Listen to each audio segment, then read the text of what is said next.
보게로는 강림하사 찬송하게 하소서.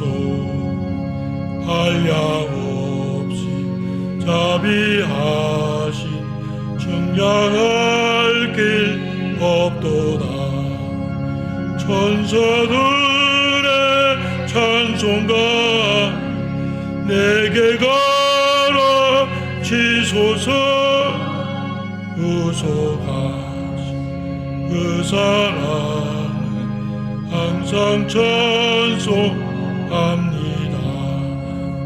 주의 크신 구원받아 이때까지 왔으니 이와 같이 천국에도 이루기를 바라네.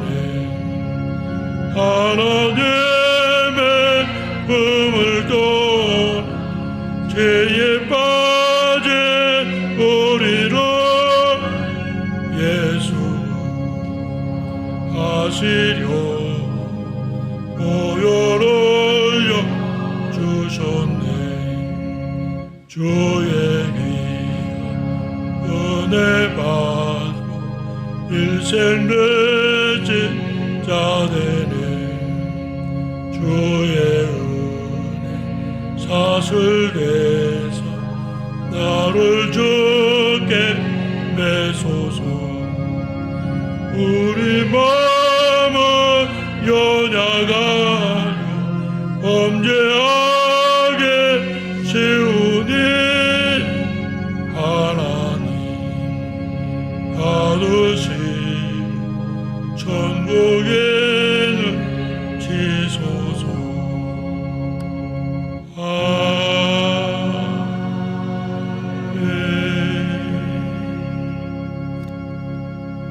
교동문 24번 순서 시편 46편 말씀을 교독하시겠습니다. 하나님은 우리의 피난처시요 힘이시니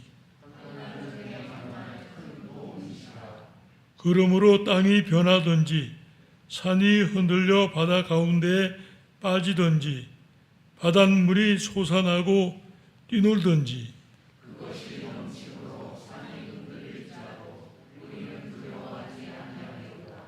한 시내가 있어 나뉘어 흘러 하나님의 성 곧 기존하신 이의 성소를 기쁘게 하도다.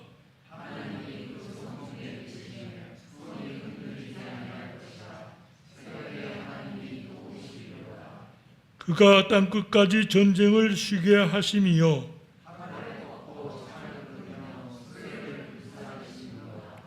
이르시기를 너희는 가만히 있어 내가 하나님 됨을 알지어다.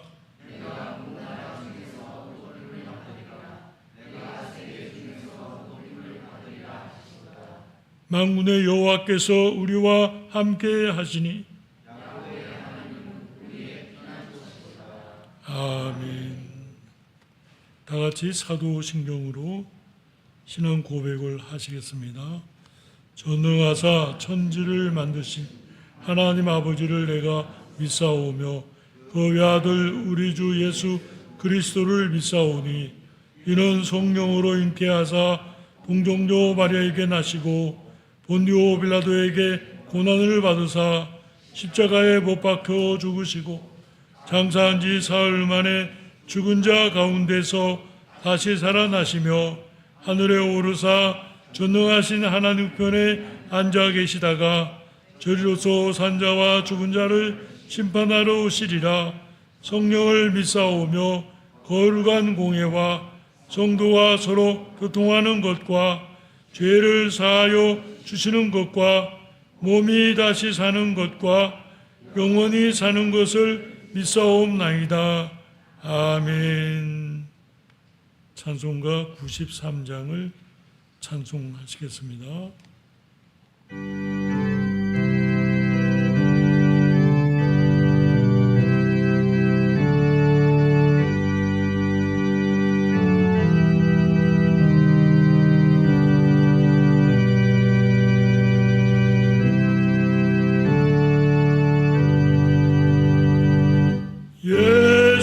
나의 힘이요 내 생명 되시니 예수 떠나 살면 죄중에 빠지리 눈물이 아파이고 내 맘에 쌓일 때 위로하고 힘주시니 주 예수 예수는 나의 힘이요 내 친구 되니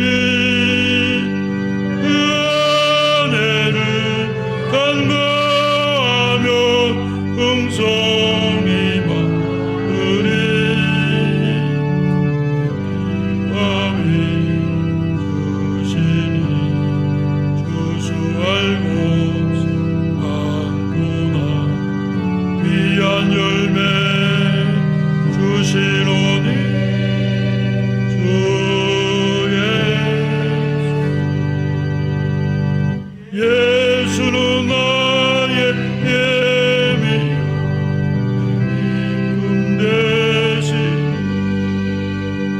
그 명령을 준행하여 늘 충성했네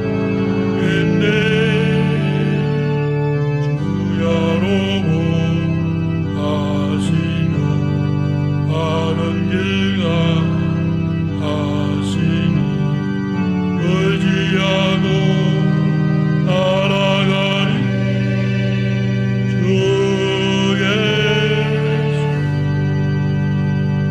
예수는 나의 힘이요 내 소망 되시니 이 세상을 떠나갈 때 곧 영생 우리 한없는 복 주시고 영원한 길 주시니 나의 생명 나의 기쁨 주 예수 김윤중 장로님께서 기도하시겠습니다.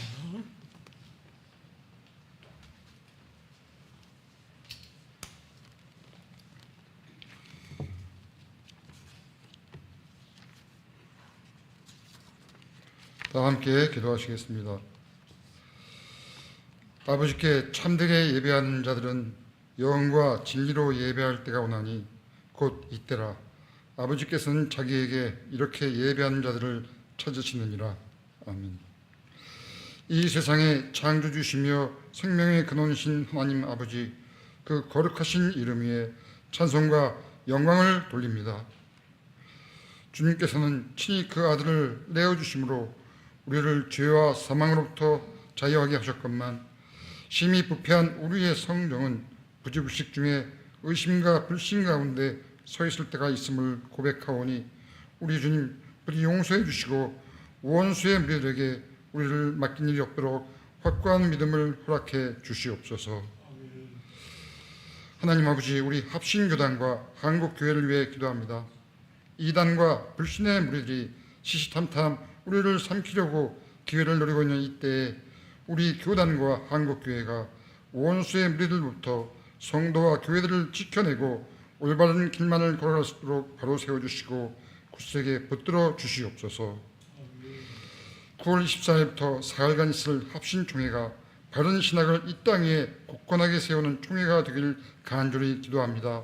또한 10월 14일 열리는 제주노회에도 주님 함께하여 주시옵소서. 하나님 아버지, 우리 한라산 교회와 목사님들을 위해 기도합니다. 일찍이 우리 교회가 세워지도록 허락하여 주시고 장덕형 담임 목사님을 보내주셔서 말씀이 바로 서는 교회로 삼아주심을 감사합니다. 성령 하나님, 우리 목사님이 목회와 말씀 사역에 함께해 주셔서 우리 성도들을 바른 신앙으로 튼튼하게 성장해 나가게 하여 주시옵소서. 박일인 목사님, 우리 성도들, 담임 목사님을 도와서 성도들 양육과 교회 섬기는 일에 전념할 수 있도록 붙들어 주시옵소서. 주님, 주일학교를 기억해 주시고 주일학교를 통하여 많은 자녀들이 주님을 만나서 그 삶이 바로 세워나갈 수 있도록 말씀 교육이 바르게 이루어지도록 축복하여 주시옵소서. 교회가 후원한 선교 사역을 위해 기도합니다.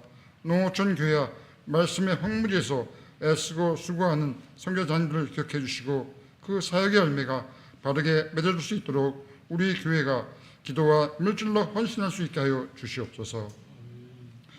10월 13일 있을 임시식 투표를 통하여 많은 새 일꾼들이 세워질 수 있도록 우리 모두 기도로 준비하게 하여 주시옵소서. 주님, 교회에 연약하고 시험당하는 지체들을 기억해 주셔서 병고침 받고 또 시험을 이겨내서 주님을 영광되게 하는 예배에 함께 참여할 수 있도록 주님의 긍휼을 그들에게 내려주시옵소서. 또한 군복무나 직장 문제 등으로 가정과 교회를 떠나 있는 자녀들 한 사람 한 사람 주님께서 특별히 돌보아 주시어서 믿음 잘 지켜나가고 강건케 하여 주시옵소서. 오는 28일 결혼을 앞둔 김진혁 청년, 박창명 청년 결혼 혼례가 경건히 치러질 수 있도록 주님께서 함께하여 주시고 또 결혼으로 인하여 믿음의 가정을 이룰 수 있도록 주님께서 함께하여 주시옵소서. 하나님 아버지, 단위에 세우신 목사님 통하여 말씀이 선포될 때에 우리 영혼에 큰 울림이 있는 은혜의 말씀들이 될 수 있도록 성령 하나님 함께하여 주시옵고 우리 모두가 받은 은혜를 우리 이웃과 나눌 수 있는 심령이 되게 하여 주시옵소서. 이 모든 말씀을 우리를 사망에서 건져주신 예수 그리스도 이름으로 기도드리옵나이다. 아멘.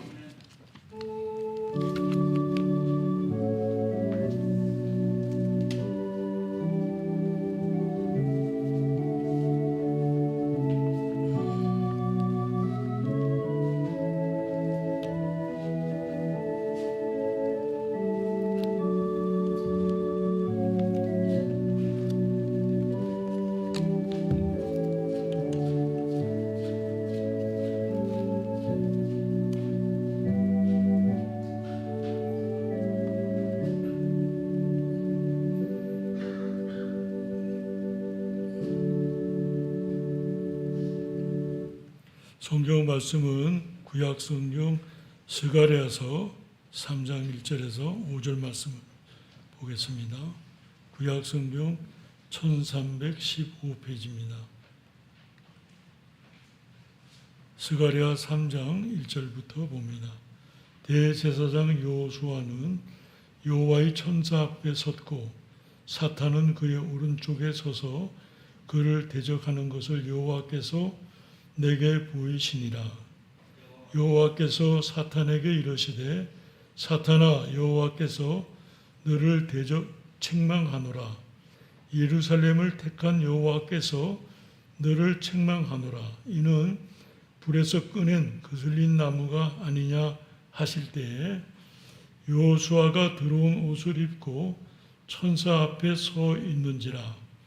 여호와께서 자기 앞에 선 자들에게 명령하사 그 더러운 옷을 벗기라 하시고 또 여호수아에게 이르시되 내가 내 죄악을 제거하여 버렸으니 내게 아름다운 옷을 입히리라 하시기로 내가 말하되 정결한 관을 그의 머리에 씌우소서 하매 곧 정결한 관을 그 머리에 씌우며 옷을 입히고 여호와의 천사는 곁에 섰더라.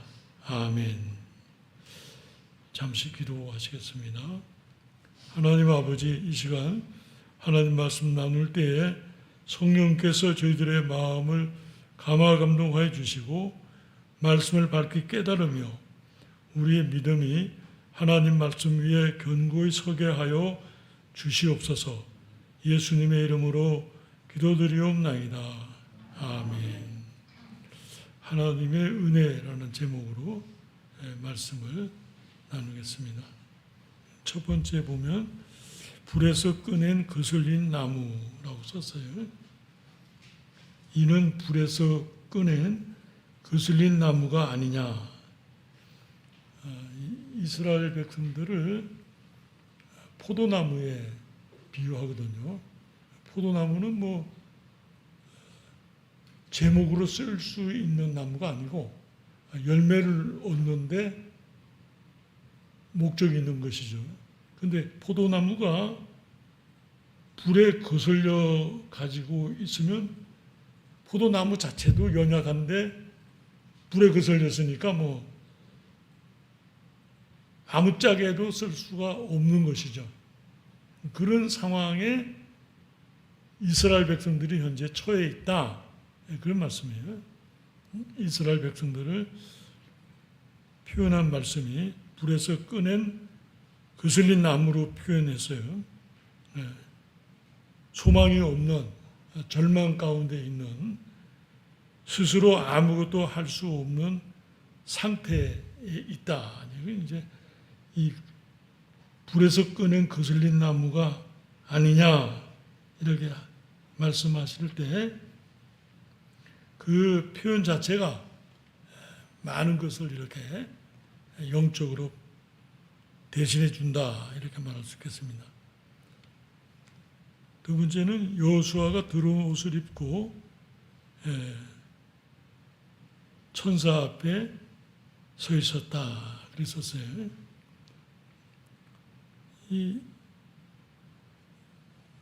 누가복음 15장 22절 말씀은 이제 탕자가 돌아왔을 때 그 아버지가 종들에게 제일 좋은 옷을 내어다가 입히라 이렇게 말해요. 입히고 가락지를 끼우고 발에 신을 신기라. 가락지는 이제 지위와 영광을 나타내고 신은 이제 종들은 신을 신지 않고 맨발로 다니는데 신을 신는다는 것은 이제 종이 아니다 하는 말이에요. 자주자, 상속자요. 하나님의 은혜를 받은 사람으로 말할 수 있겠어요. 근데 여기 이제 여호수아가 더러운 옷을 입었다 하는 것은 우리의 상태가 하나님 앞에 죄인이다 하는 거예요. 그 죄인된 모습을 나타낸다 이렇게 말할 수 있겠습니다. 여기 1절에 보면 대제사장 여호수아는 여호와의 천사 앞에 섰고 사탄은 그의 오른쪽에 서서 그를 대적하는 것을 여호와께서 내게 보이시니라. 사탄은 우리로 하여금 유혹하고 죄를 짓게 해요. 그리고는 그 죄를 가지고 지은 죄를 가지고 우리를 대적해요. 하나님 앞에서 공격하고 오히려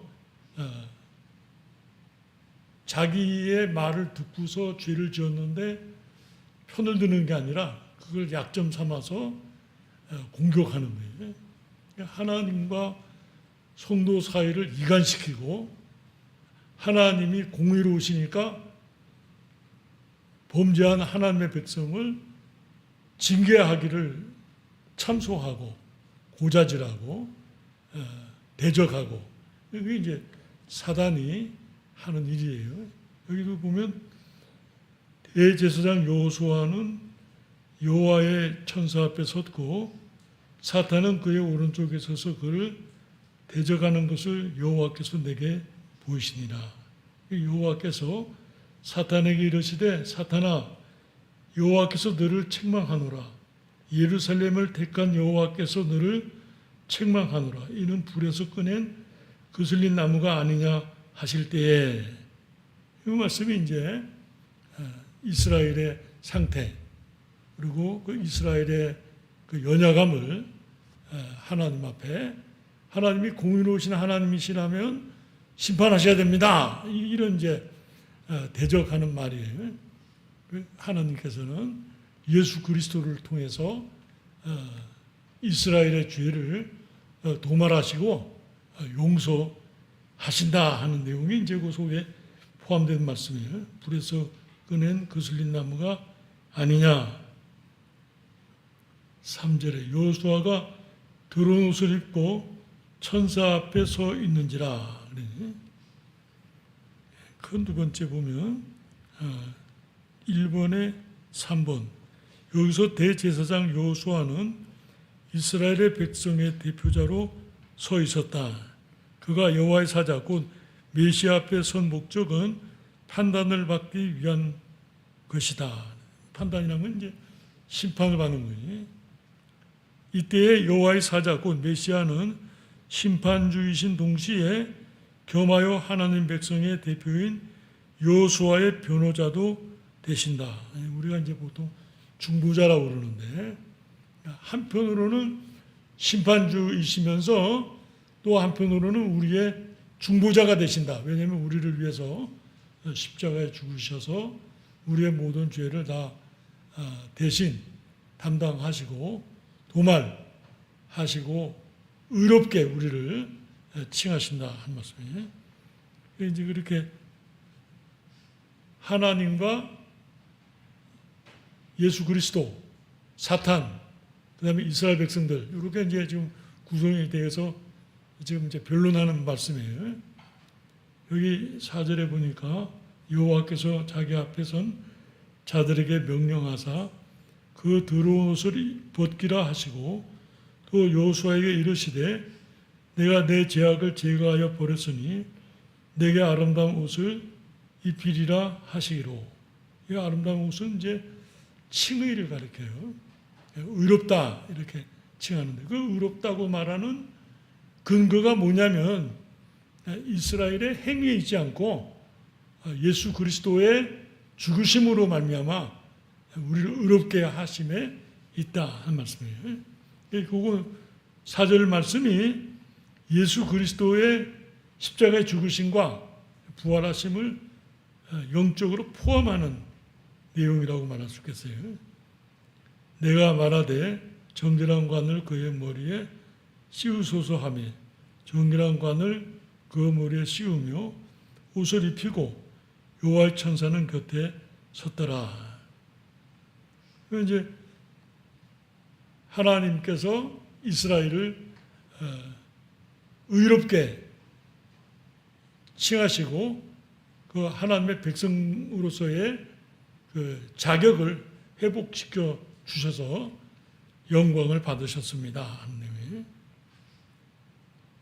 근데 이제 이 스가랴 3장은 스가랴서는 이제 그 쓴 목적이 이스라엘 백성들이 바벨론 포로에서 돌아와서 성벽을 재건해요. 느헤미야가 성벽을 재건하고 학계 스가랴가 성전 건축에 있어서 이스라엘 백성들을 독려, 권면하고 격려하는 말씀이 이제 목적이에요. 그러니까 성전 건축에 대한 말씀이 이제 핵심 말씀이라고 말할 수 있겠어요. 스가랴서 전체가. 근데 이제 이스라엘 백성들이 바벨론 포로에서 돌아와 가지고는 처음에 성전 건축을 하려고 했는데 사마리아 사람들하고 도비아와 산발랏이 우리로 말하면 토속 세력이에요. 그 토속 세력이 성전을 건축하지 못하도록 방해를 하는데 집요해요. 정치적으로나 사회적으로 또 이 바벨론과 이 파사 나라에 고소장을 넣어서 아예 법적으로 성전을 건축하지 못하도록 방해를 해요. 그런 이제 심각한 방해에 부딪히게 되니까 성전 건축을 잠시 중단해요. 그러면 이제 성전 건축을 중단했으면 성전 건축을 하려고 애를 써야 되는데 아예 내려놓고는 자신들의 생활 속에 빠져버려요.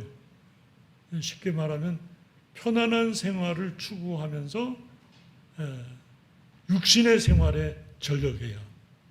그 나중에 집을 대리석으로 모자이크까지 해서 짓고 살 정도로 사치와 호화와 방탕을 가져요. 그 일에 대해서 학개와 스가랴가 책망도 하고 성전 건축에 대해서 독려했어요. 근데 이제 성전 건축이 그러면 왜 중요한가 하는 것이, 성전 건축은 이제 구약에서 하나님 앞에 예배 드리는 장소이기도 하지만 나가서 이제 제사를 드리고 지성소에 들어가서 하나님을 뵙고 하나님 앞에 예배하는 것이군요. 그러니까 오늘날의 교회와는 좀 다르죠. 구약의 제사 제도와 그 모든 절기, 제사장과 섬기는 자. 그러니까 이제 그 성전 건축의 목적이 이제 거기 있어요. 근데 이제 요한복음 2장 19절을 한번 찾아보겠습니다. 요한복음 2장 19절 말씀이에요. 18절부터 보면 신약성경 145페이지, 이에 유대인들이 대답하여 예수께 말하기를 내가 이런 일을 행하니 무슨 표적을 우리에게 보이겠느냐. 예수께서 대답하여 이르시되 너희가 이 성전을 헐라 내가 사흘 동안에 일으키리라. 유대인들이 이르되 이 성전은 46년 동안에 지었거늘 내가 3일 동안에 일으키겠느냐 하더라. 그러나 예수는 성전된 자기 육체를 가리켜 말씀하신 것이라.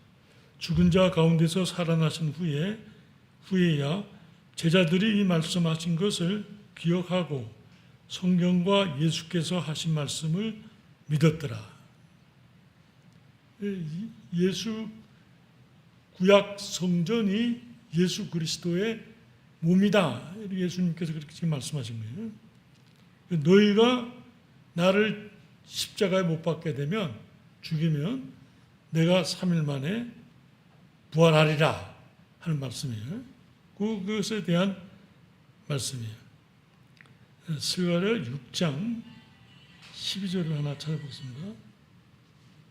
구약성경 스가랴 6장 12절 말씀이에요. 말하여 이르되 만군의 여호와께서 이같이 말씀하시되 보라 싹이라 이름하는 사람이 자기 곳에서 돋아나서 여호와의 전을 건축하리라. 이제 그가 여호와의 전을 건축하고 영광도 얻고 그 자리에 앉아서 다스릴 것이요 또 제사장이 자기 자리에 있으리니 이 둘 사이에 평화의 은원이 있으리라 하셨다 하고, 이렇게 쭉 나오면서 예수 그리스도에 대한 이제 예언이 그 성전 건축과 함께 포함이 돼요. 그러니까 성전 건축을 왜 해야 되느냐? 바로 예수 그리스도의 오심에 대한 준비로 이렇게 말씀해요. 스가랴서에 보면 그 예수님에 대한 예언이 많이 나와요. 그래서 몇 절 좀 찾아보게 되면 9장 9절 한번 보겠습니다. 스가랴 9장 9절 보면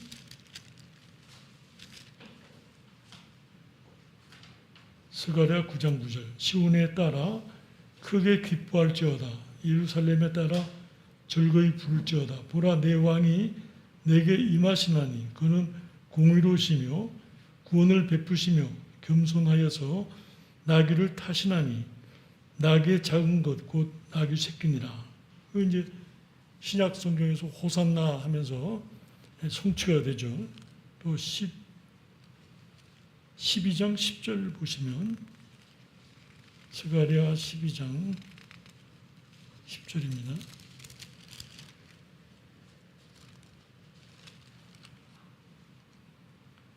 내가 다윗의 집과 예루살렘 주민에게 은총과 강구하는 심령을 부어주리니 그들이 그 찌른 바 그를 바라보고 그를 위하여 애통하기를 독자를 위하여 애통하듯 하며 그를 위하여 통곡하기를 장자를 위하여 통곡하듯 하리로다.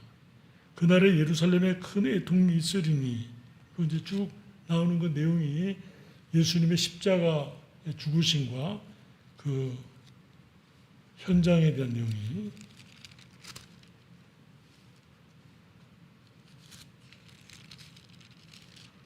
그렇게 해서 이제 이 스가 신약에 오실 예수 그리스도를 예언하는 예언장으로 아주 1장부터 13장까지가 가득 차 있어요. 근데 그것이 이제 하나님의 은혜다 하는 거예요. 큰 두 번째로 우리가 연약할 때에, 죄인 되었을 때에, 원수 되었을 때에 예수 그리스도께서 십자가에 죽으시고 부활하심으로 우리를 의롭다 하셨다 하는 말씀이에요. 이제 불에 거슬린 나무와 같다는 것이 로마서로 말하면 연약하고 죄인 되고 원수 되었을 때 우리의 상태가 아무 소망이 없는 그런 상태죠. 그런데 우리를 믿음으로 의롭다 하심을 받고 예수 그리스도로 말미암아 하나님 앞에 나아갈 수 있는 은혜를 입었다 하는 말씀이에요. 또 한 군데 좀 찾아볼 것은 마태복음 26장 말씀을 하나 찾아보겠어요. 마태복음 26장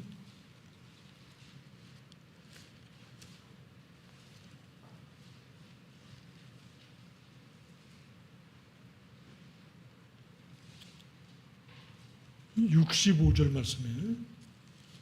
마태복음 26장 65절 말씀.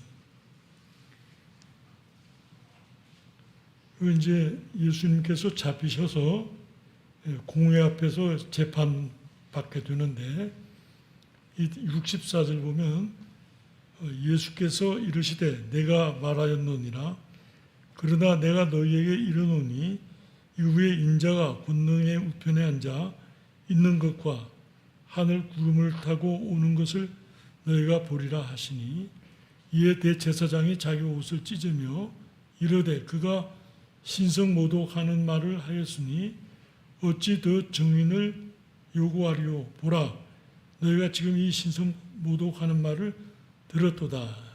그런데 대제사장이 자기 옷을 찢었다는 것이 중요해요. 대제사장이 자기 옷을 이제 제사장 옷이니까 찢을 수 없는 거예요, 원래가. 찢었다는 것은 대제사장 제도가 없어진다 그런 말이에요.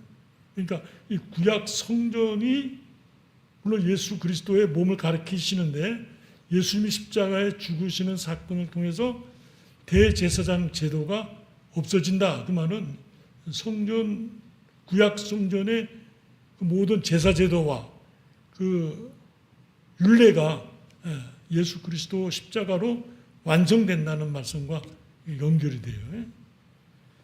또 한 군데는 마태복음 27장 말씀이에요. 27장 53절 말씀 보겠습니다. 마태복음 27장 50절 보면 예수께서 다시 크게 소리 지르시고 영원히 떠나시니라. 이에 성소 휘장이 위로부터 아래까지 찢어져 둘이 되고 땅이 진동하며 바위가 터지고 여기 성소 휘장이 위로부터 아래로 찢어졌다는 말씀이 중요한데 이 성소 휘장은 이제 성소와 지성소를 막는 휘장이에요. 두껍기는 제가 직접 가보진 않고 사진으로 본 것인데 두께가 한 12cm에서 14cm 정도 돼요. 그리고 카페 짜는 방법으로 짰는데 견고해요. 칼로 이렇게 찔러서 들어갈 수가 없는 무게가 한 20-30톤 되는 것으로 제가 기억이 나요. 이건 체교하면요. 그러니까 그것을 사람이 찢을 수가 없어요. 찢어지지도 않거니와. 근데 그것이 위로부터 찢어졌다 이렇게 말씀이에요. 위로부터 아래까지 찢어져 둘이 되고 그러는데 그러면 이제 성소와 지성소에 있는 이 막이 찢어졌다는 것은 지성소와 성소가 하나가 됐다는 것이잖아요. 그러니까 성소는 매일 들어가서 하나님을 배울 수 있는 곳이고, 지성소는 1년에 한 번 들어갈 수 있는 곳인데, 그 지성소가 성소와 하나가 됐다는 것이니까 예수 그리스도의 이름으로 우리가 하나님 앞에 나와서 예배드릴 수 있게 되는 거예요. 그러니까 사실 여기 구약으로 말하면 여기가 지성소죠. 근데 지성소인데 예수 그리스도 안에서 이것이 찢어지고 하나가 돼서 하나님 앞에 나와서 예배드릴 수 있는, 예수 그리스도의 이름으로 예배드릴 수 있는, 그렇게 완성된 것을 나타낸다, 이걸 말씀입니다. 굉장한 말씀이죠. 성소 휴장이 위로부터 아래로 찢어지니라. 그리고 이제 그 전에 뭐가 있냐면, 유월절을 지키면서 예수님께서 성찬 예식으로 바꾸죠. 이것은 나를 위해서 내가 주는 너희들에게 살이니라, 또 이것은 내가 피니라, 이렇게 말씀하시고 성찬 예식으로 유월절을 폐지시켜요. 유월절이 없어져요. 없어지고 우리가 성찬 예식 하는 것으로 대체가 되잖아요. 그리고 예수 그리스도의 죽으심을 주님이 오실 때까지 기념하는 것이다, 이렇게 변형이 돼요. 변형이 된다고 하는 것은 성전의 개념이 예수 그리스도 안에서 성취되고 완성된다, 이런 말씀이에요. 이제 이 모든 것이 하나님의 은혜로 된다. 우리의 어떤 행위나 의로움이나 우리의 어떤 노고나 수고나 힘쓰므로 되는 것이 아니고, 하나님께서 우리에게 아브라함을 통해서 또 그 구약의 성도들을 통해서 약속하시고, 그 약속하신 것을 성취하셔서 우리에게 은혜로 끼쳐 주시는 것이다. 우리가 예수를 믿고 구원을 받을 때 그 구원받는 근거가 예수 그리스도의 공로 외에는 없어요.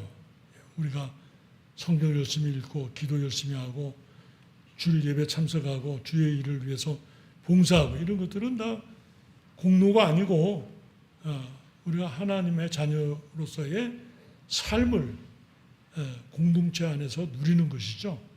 그것이 우리의 어떤 구원의 근거가 되지를 않아요. 구원받은 자로서 건강한 삶을, 신앙적 삶을 사는 것이죠. 어떤 사람은 많이 열심히 하고 어떤 사람은 좀 약하고 차이가 있겠죠. 그러나 그것이 구원을 훼손하거나 예수 그리스도의 공로가 없어지는 것이 아니에요. 깨닫게 되겠죠. 어느 날 내가 지금은 게으르고 나태하지만 시간이 가면서 성화되죠. 하나님께서 도전과 은혜를 주셔서 거룩함으로 나아가게 되죠. 깨닫지 못할 때는 탕자와 같이 아버지로부터 재산을 받아가지고 나가서 허랑방탕하게 쓰고 쾌락을 추구하겠지만은 깨닫게 되면 주님 앞으로 돌아오거든요. 하나님의 은혜다 하는 거예요. 우리가 예수 그리스도 안에서 정죄받지 않는다, 죄사함을 받았다, 굉장한 은혜니 하나님 앞에서 용서를 받았다 하는 거예요. 우리가 죄를 고백하기만 하면 용서해 주세요. 어떤 때는 우리 사람이 볼 때 그 정말 회개가 맞나 그런 의심이 들 만한 회개라도 우리 주님이 용서하셔요. 구약 사사기에 나오는 복임 사건이라고 그래서 이제 신학적으로 많이 논쟁이 돼요. 그런데 어떤 학자는 가짜다 그렇게 말씀하시고, 또 어떤 학자는 진실된 회개다 그렇게 말해요. 그런데 우리가 성경을 통해서 원리를 보면 그 다음번에 복임 사건 후에 또 죄를 져요. 그 다음 또 죄를 짓고, 그렇다고 해서 복임 사건 때 있었던 회개가 가짜인가? 그렇지 않다는 거예요. 진실한 회개죠. 주님께서 용서하신. 우리가 많은 허물과 연약함이 있지만 깨닫고 주님 앞에 고백할 때 용서해 주세요. 시간이 가면서 자꾸 쌓여서 우리가 어떤 존재인지 깨닫게 되죠. 이거 내가 아주 악한 종자로구나 이를 깨닫게 되네. 더 기도하게 되죠. 박유정 목사님이 그런 말씀하셨어요. 78년 묵은 죄인이다. 그러면 연세에 따라서 그 어떤 깨끗함이 있는 것이 아니라 시간이 갈수록 더 많은 죄를 깨닫게 되잖아요. 그렇게 고백하는 것을 들은 일이 있어요. 마찬가지죠. 연약함밖에 없고 죄인이죠. 근데 예수 그리스도의 십자가의 죽으심과 그 부활하심으로 말미암아서 우리 의롭다 믿는 자에게 칭의해 주시고 하나님 백성으로서의 자격, 성령으로 거듭남과 성령의 내주, 또 성도의 견인, 성화 이런 은혜를 주시는데 그 전부 다 그것이 다 하나님 은혜죠. 하나님 은혜죠. 여러분 제가 조금 거룩하게 됐다고 그래서 저의 어떤 행위가 있는 것이 아니고 하나님의 은혜 가운데 성장해 가는 것이다. 이렇게 말할 수 있겠어요. 그래서 우리가 성도가 성도를 비교하는 것은 죄예요. 판단하는 것이 죄죠. 하나님 앞에서 나를 보는 거예요. 우리 자신이 하나님 앞에서 내가 어떤 존재인지를 깨닫는 정도지 내가 누구랑 비교해서 나는 더 큰 죄인이다. 누구는 더 크다. 적다. 그건 옳지 못한 태도라고 생각돼요. 내가 하나님 앞에서 바로 믿으려고 애를 쓰는 것. 이게 이제 중요하죠. 그래서 성도를 판단하지 않는 것. 주님만이 하실 수 있는 거지. 오직 하나님의 은혜로 인식하고 사모하고 부족한 것에 대해서 늘 자책하면서 기도하고 주님 앞에 나아가고 주님이 주시는 이 칭의 의롭다고 하시는 이 선포가 믿는 거예요. 제 꼬라지를 제가 잘 알죠. 그런데 주님께서 나를 의롭다 하셨으니까 그걸 믿는 거예요. 예수 그리스도의 공로에 근거해서 주시는 은혜를 제가 받는 거죠. 만약 사회적인 어떤 비교에서 평가를 한다면 꼬라지가 다 있는 모습대로 나타나겠죠. 근데 그것으로 평가받지 않는 불에 거슬린 나무가 아니냐 이렇게 사탄에게 책망하시면서 제일 좋은 옷을 입히라 정한간을 씌우라 하나님의 은혜죠. 우리가 어떤 때는 우리를 자책해요. 죄책감이 들어요. 그러나 예수 그리스도의 은혜 가운데서 정죄함이 없다고 그랬으니까 예수 그리스도를 믿고 의지하죠. 그래서 내가 죄를 회개하고 깨끗하게 돼서 내가 의롭게 되는 것이 아니고 예수 그리스도께서 십자가의 죽으심으로 내가 의롭게 되는 것이거든요. 그러니까 내가 죄 가운데 있을지라도 예수 그리스도를 믿음으로 의롭게 된다는 말씀을 믿는 것이에요. 믿는 거. 그 믿음을 버리지 않는 것이죠. 사탄이 말할 뿐만 아니라 온 교회가 또는 가장 잘 아는 아내나 자녀들이 당신 이런 죄 때문에 문제가 있지 않냐 이렇게 얘기해도 있지만 주님께서 나를 그의 피로 의롭게 하셨어. 그렇게 말할 수 있어야죠. 믿는 자의 의가 거기에 있다. 행위 구원이 아니다 하는 거예요. 우리의 수고와 열매가 우리의 구원을 좌지우지하는 것이 아니에요. 뭐 그렇게 따지면 구원받을 수 있는 사람이 누가 있겠어요? 없죠. 뭐. 행위로 구원받는다고 한다면 구원받을 자가 아무도 없죠. 주님께서 우리를 위해서 십자가에 죽으셨기 때문에 구원받는다. 굉장한 것이죠. 우리가 그리스도와 연합되어서 그 속에서 참 영생을 누린다 하는 것을 믿는 것이거든요. 믿음으로 구원을 받는 거죠. 믿는다고 하는데 그 믿음이 행위를 가리키는 것이 아니고 그냥 누가 이렇게 선물을 주면 예 하고 제가 받는 거거든요. 받는데 무슨 행위가 있겠어요, 그죠?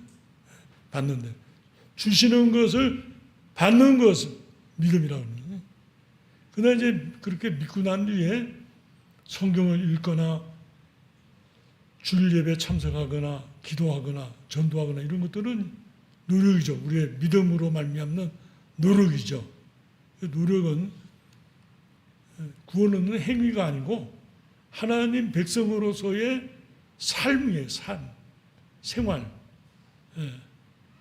점점 성화로 나아가는 삶이죠. 삶. 이제 그 조금 비교가 될 수 있겠지만은 그건 뭐 비교할 수 없죠. 하나님의 은혜 가운데서 점진적으로 나아가죠. 요즘 제가 이제 시간 속에서 일하시는 하나님이라고 남포교회 박영선 목사님 쓰신 책을 보고 있는데 왜 이제 그런 말씀이 나와요. 그 목사님이 누구를 지목해서 신앙생활 잘하라고 이렇게 여러 가지로 고민하는데 그 성도가 잘 실천을 못한다고 듣지 못하고 고집 피우고 근데 어느 날 나이가 이만큼 되니까 변했더라는 거예요. 그렇게 말해도 변하지 않더니 나이가 되니까 성숙을 이루더라는 거예요. 그러면서 그 목사님이 거기 뭐라고 써냐면 목사님들이 너무 성도님들 양육에 마음 상하지 말라고 하나님이 때가 되면 그 성장시킬 것이니까 믿음을 가지라고 이렇게 위로하시면서 또는 한편으로 좋은 열매를 주실 줄로 바라보는 것이죠. 시간이 되면은 하나님이 주시겠구나. 끝까지 믿음을 포기하지 않고 권면해야죠. 열심히 교회를 나오시라고, 성경 읽으시라고, 기도하라고 하나님이 응답해 주신다고 말씀합니다. 이 신앙생활을 통해서 우리가 시간이 가면 갈수록 거룩해지죠.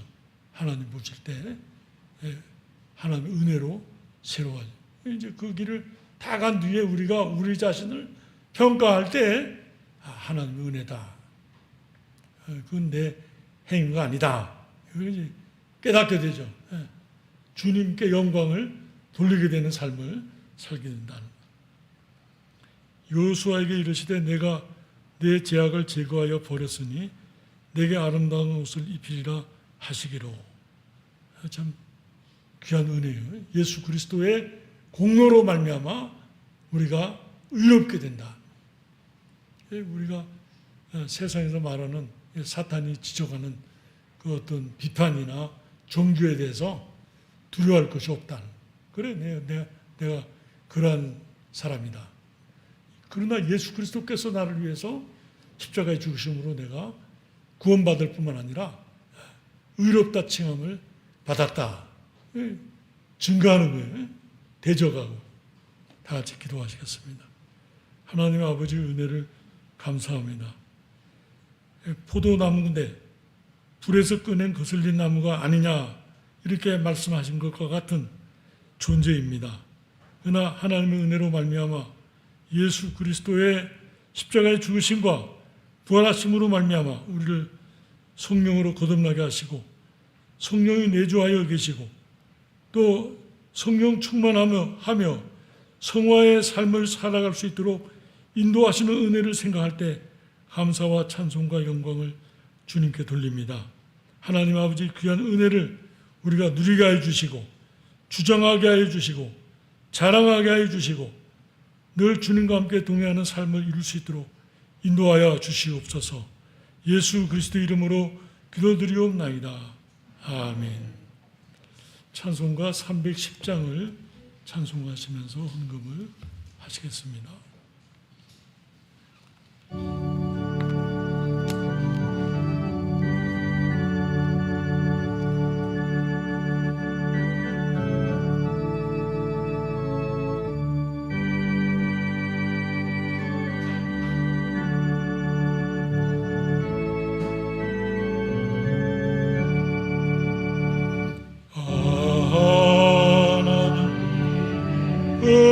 은혜로 있을 때 없는 자 왜 구속아 주는지나 알 수 없도다.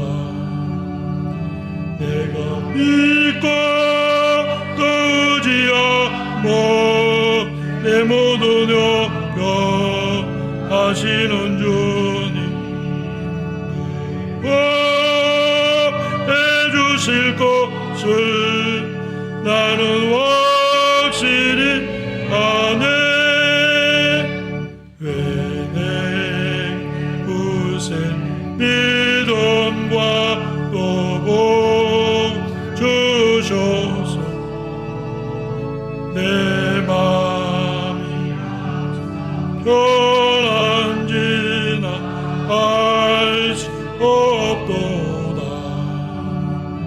내가 믿고 뜨지야 내 모든 영병 하시는 주님 해주실 것을 나는 확실히 아네. 왜 내게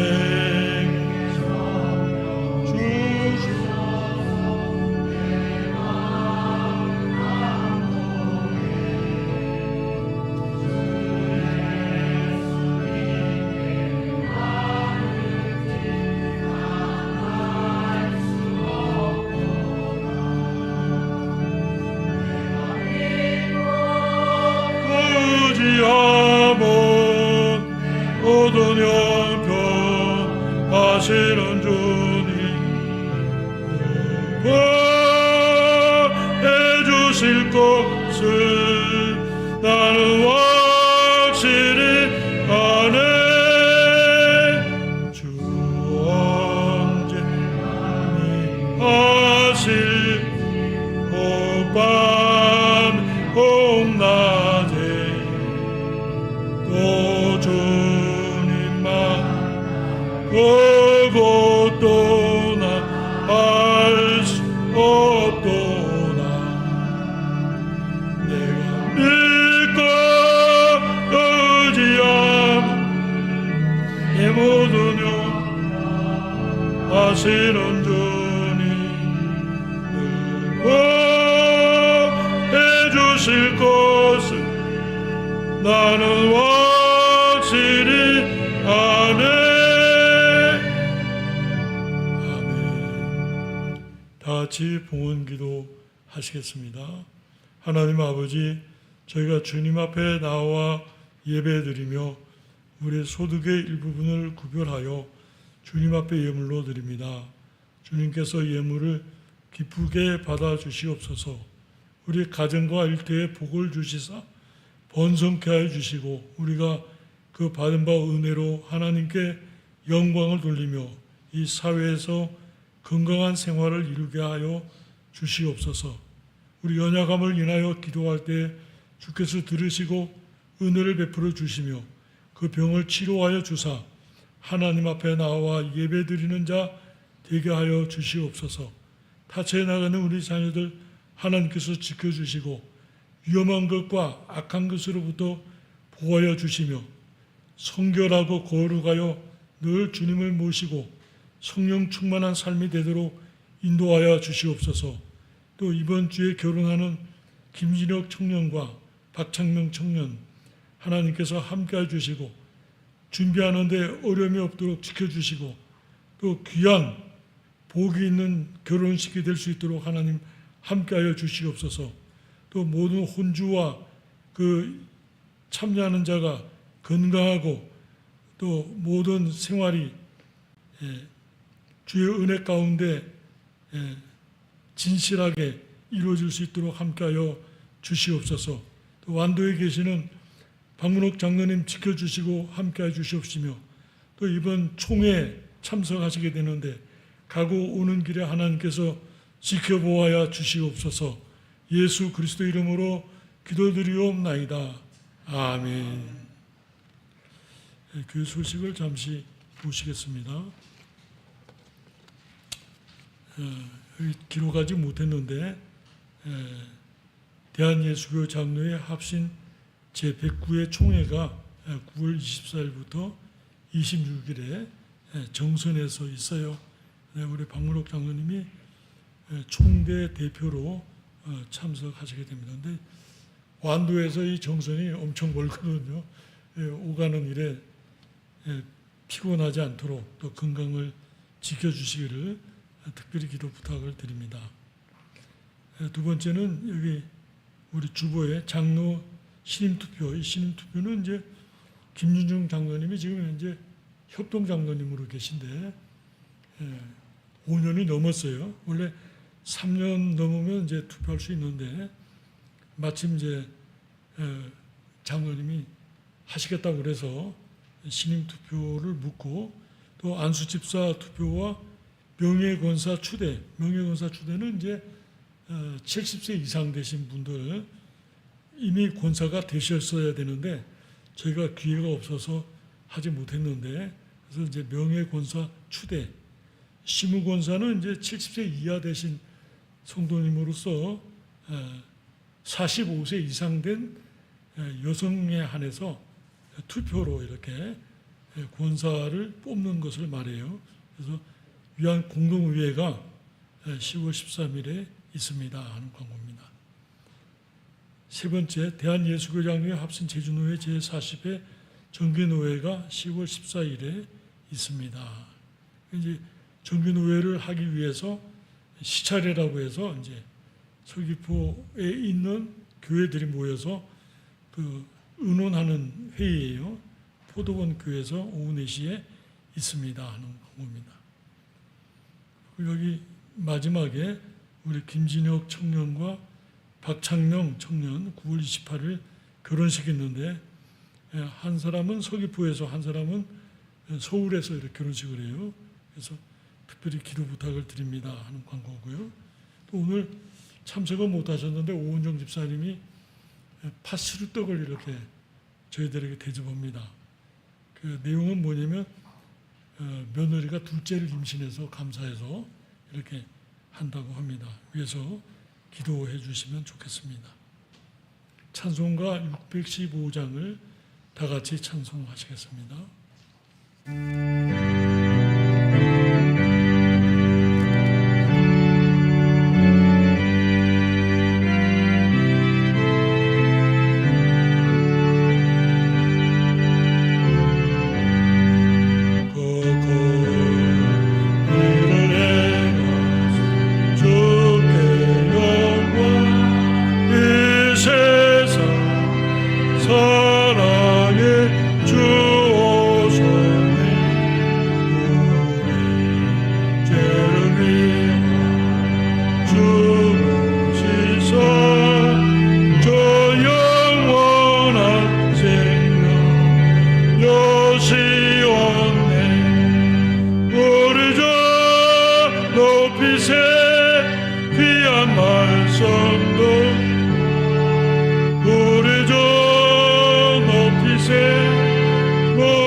우리 주 예수 그리스도의 은혜와 하나님 아버지의 무한하신 사랑하심과 성령님의 감화 감동하시며 교통하시며 인도하시며 충만케 하시는 역사가 오늘 하나님 앞에 예배드리는 하나님의 거룩한 백성들과 영상으로 예배드리는 주님의 귀한 자녀들 그리고 이 한라산 교회 위에 영원토록 함께 있을지어다.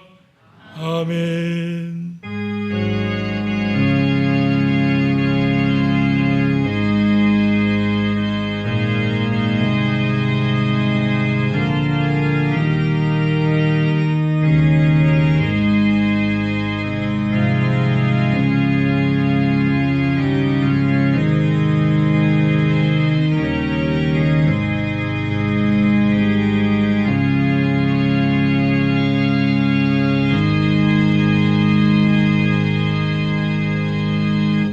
주일 오전 예배를 마쳤습니다.